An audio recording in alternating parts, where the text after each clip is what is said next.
Isa po sa mga pinaka-respetadong pangalan sa industriya ay si Ginoong Arthur Hayes, ang co-founder ng BitMEX. At siya po ay naglabas ng kanyang prediction tungkol sa kung kailan magsisimula ang altcoin season at kung gaano kataas ang kanyang kung gaano po kataas ang mararating ni Bitcoin sa cycle na ito. Ayon sa kanya ay posible raw na sumabog ang presyo ni Bitcoin at umabot ito ng hanggang $250,000 ngayong taong ito. Pero hindi lang yan. Meron din po siyang prediction na mas magiging malakas si Ethereum kumpara po kay Solana sa mga susunod na buwan.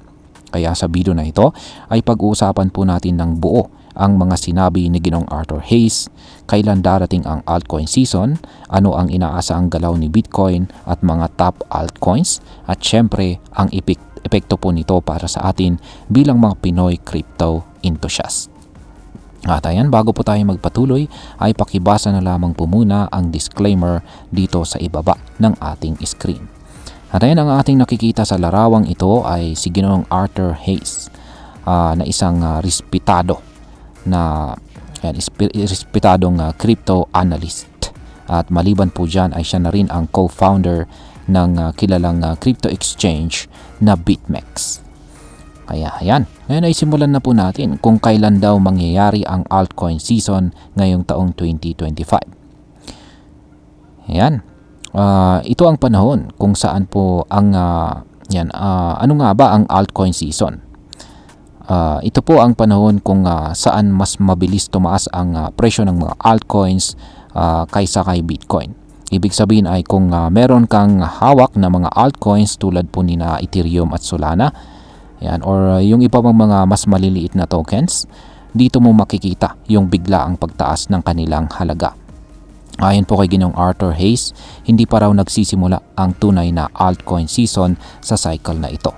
Oo, totoo na may mga altcoins na tumataas, pero hindi pa ito kasing lakas ng nakita natin noong taong 2021. Ang sabi po ni Ginoong Hayes, magsisimula lamang ang altcoin season kapag nabasag na ni Bitcoin ang presyo na $110,000. Noong January, halos maabot na ito ni Bitcoin sa presyo na $109,114. Pero hindi pa siya tuluyang nakalagpas. Kapag nangyari ito, posibleng tumaas pa raw si Bitcoin hanggang $150,000 hanggang $150,000 to $200,000 sa pagitan po ng summer o third quarter ng taong 2025. Pagkatapos nito, saka palang lilipat ang mga kita or profits ng mga trader mula kay Bitcoin papunta sa mga altcoins. Dito pa lang talaga puputok ang altcoin season. Ngayon ay bakit po mas maliit daw ang altcoin season ngayon kumpara noong taong 2021? Ayan, may babala na rin itong si Ginoong Hayes. Hindi raw aasahan na kasing laki ng altcoin season ng 2021 ang makikita natin ngayong taong 2025. Kasi noong 2021, mas marami sa mga altcoins ang literal na nag 100 times ang presyo. Ibig sabihin ay kung may hawak kang 10,000 pesos noon, naging 1 million pesos ito. Ngayon daw, medyo iba na ang sitwasyon. Maraming mga lumang tokens o tinatawag niyang mga dinosaur tokens na may mataas na valuation pero mababa ang supply sa market ang hindi na raw makakabawi. Hindi na raw sapat ang hype lang. Kailangan po ng bagong narrative o kwento na pwedeng kapitan ng mga investors para muling tumaas ang interest sa mga altcoins. Ngayon is gaano po kataas ang inaasahan ni Ginoong Hayes para po kay Bitcoin. Yan, ito po ang pinaka-exciting ang price prediction po niya kay Bitcoin. Ayon po kay Ginoong Arthur Hayes, posibleng umabot si Bitcoin sa presyong $250,000 bago po matapos ang taong ito. At kung titignan natin sa mas matagal na panahon, inaasahan pa niyang aabot si Bitcoin sa $1 million bago matapos ang termino ni Pangulong Donald Trump. Kung sakaling siya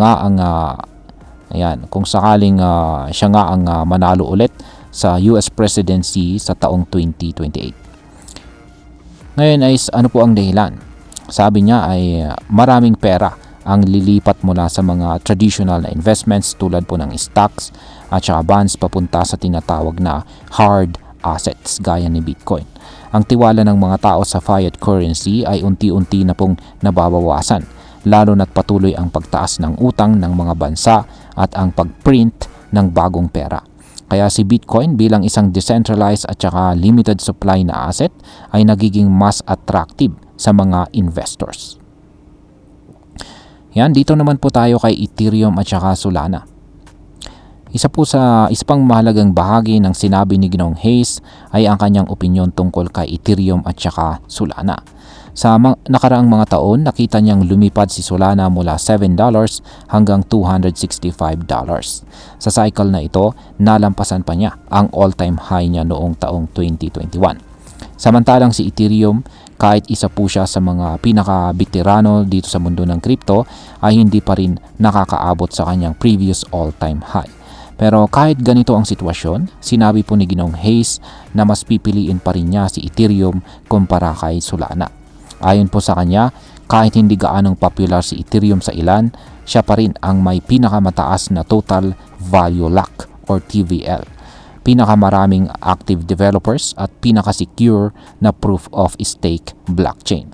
Sa madaling salita ay mas matibay po ang pundasyon ni Ethereum sa kabila ng pagiging mas mabilis ni Solana sa mga nakaraang buwan. Ayan, ngayon ay pag-usapan na po natin ang posibleng epekto nito para sa atin bilang mga Pinoy crypto enthusiast. Para sa atin dito sa Pilipinas, malaking tulong po ang prediction nitong si Ginoong Arthur Hayes. Hindi ito garantiya, pero magandang gabay ito para mas mapagplanuhan natin ang ating crypto strategy. Kung totoo ngang mangyari ang altcoin season pagkatapos pong sumabog ni Bitcoin sa higit $110,000, ngayon po ang tamang panahon para pag-aralan natin kung anong altcoins ang may potensyal. Baka ito na yung chance para sa mga Pinoy investor na makasabay po sa market at magkaroon ng mas malaking kita. Pero kailangan din natin ng disiplina at saka tamang timing. Hindi porket sinabi ni Ginoong Hayes na posibleng umabot ng $250,000 si Bitcoin ay papasok na agad tayo ng all-in. Mahalaga pa rin po ang risk management at saka diversification ng ating portfolio. Bilang panghuli, ang masasabi ko naman tungkol dito ay para sa akin ang pananaw po ni Ginoong Arthur Hayes ay isa sa mga pinaka-solid ngayon sa industriya. Hindi siya basta lang naglalabas ng hype. May batayan ang kanyang mga sinasabi base sa market behavior, macroeconomics at saka past cycles. Tama siya na hindi po sapat ang hype lamang para tumaas ang altcoins. Kailangan po nating pumili ng mga project na may totoong gamit, malawak po na adoption at saka active development. At kung sakali mang umabot talaga si Bitcoin sa $250,000 o higit pa, ito na siguro ang isa sa mga pinakamalaking oportunidad sa kasaysayan ng crypto. Kaya ang pinakahuling tanong natin dito ay handa ka na ba? At ayan, hanggang dito na lamang po tayo sa video na ito mga ka-crypto.